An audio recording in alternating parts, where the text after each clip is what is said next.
ഇന്ത്യക്കാരുൾപ്പെടെ ആയിരക്കണക്കിന് അനധികൃത കുടിയേറ്റക്കാർക്ക് തുണയാകുമെന്ന് കരുതുന്ന UAE പൊതുമാപ്പിന് ഇനി മണിക്കൂറുകൾ മാത്രം. 3 ദിവസം നീണ്ടുനിൽക്കുന്ന പൊതുമാപ്പിന്റെ ആനുകൂല്യം പ്രയോജനപ്പെടുത്താൻ അധികൃതർ ആവശ്യപ്പെട്ടു.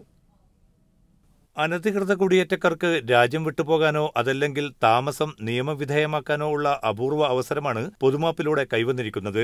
2013 അവസാനമായി UAE പൊതുമാപ്പ് പ്രഖ്യാപിച്ചത്. അവീർ ഉൾപ്പെടെ പ്രധാന കേന്ദ്രങ്ങളിൽ ബുധനാഴ്ച കാലത്ത് തന്നെ പൊതുമാപ്പ് നടപടികൾ ആരംഭിക്കും. ഒട്ടും ഭയപ്പെടേണ്ട ആവശ്യമില്ല. നിങ്ങൾ നിയമവിരുദ്ധ താമസക്കാരായാലും ഞങ്ങളുടെ സഹോദരങ്ങളാണ്, ഞങ്ങളുടെ സുഹൃത്തുക്കളാണ് എന്നുള്ളൊരു വലിയ സന്ദേശം UAE സർക്കാർ നൽകുന്നു. ഇത്തവണ നടപടികൾ ഏറെ ഉദാരമാക്കിയിട്ടുണ്ട് എന്ന പ്രത്യേകത കൂടിയുണ്ട്.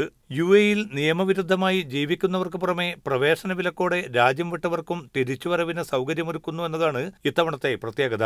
എൻട്രി ബാനുള്ളവർക്ക് സന്ദർശക വിസ, ടൂറിസ്റ്റ് വിസ, താമസ വിസ, നിക്ഷേപക വിസ എന്നിവയിൽ ഏതിനും അപേക്ഷിക്കാൻ ഈ കാലയളവിൽ സാധിക്കുമെന്ന് ഔദ്യോഗിക വൃത്തങ്ങൾ സൂചിപ്പിച്ചു.